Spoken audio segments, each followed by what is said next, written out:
caring for my mother, it's a different relationship because we were the children, and now they're more childlike. My mom immigrated to Canada in 1955, and 2 months after she came to Canada, I was born. So I grew up right downtown Toronto. We have 6 kids in our family. She bought a 21-unit apartment building. I must have been about 10 years old, and she dragged me along, and I would translate for her. My father was not in Toronto. He was a partner in a restaurant in Bradford. He was only here 2 days a week. So she basically managed everything. She managed the kids, she managed a rooming house, she bought more properties, rented them out, and all this with no English and amortizing a mortgage on an abacus. You sort of think, here's this woman with no English, but smart, capable, fix the plumbing, fix the washing machine, all those things.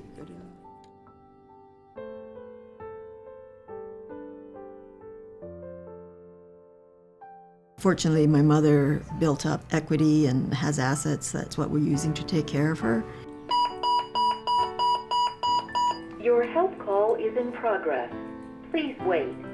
So that's a medic alert. It's in case of emergency. It's a button that she wears around her neck. If she falls, it would go to a call center. What we have for her is one which actually has auto fall detect because she had fallen, and we found her. She had hit her head and there was blood, and we said, why didn't you press a button? I forgot.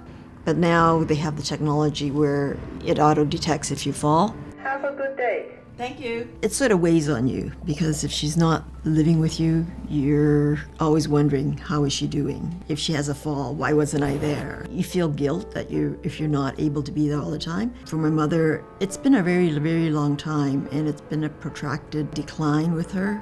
So on top of all just the needs of my mother, there's all these other people that are involved. And then you have siblings that all have differing opinions.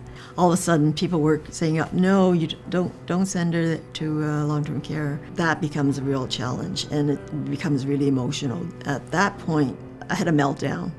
It was just too overwhelming. It's a huge challenge, and it's an emotional roller coaster. You have to be really strong. It is a lonely road. You want to talk to somebody that's gone through that experience before, even just identify with the same issues that you're having. So the caregiver support group was hugely beneficial. It's made me feel that I'm very fortunate that my mother is the way she is, and that we're actually able to care for her. We're taught to respect our elders and to take care of our elders because they took such good care of us and they gave up so much for us. So we have to give it back. When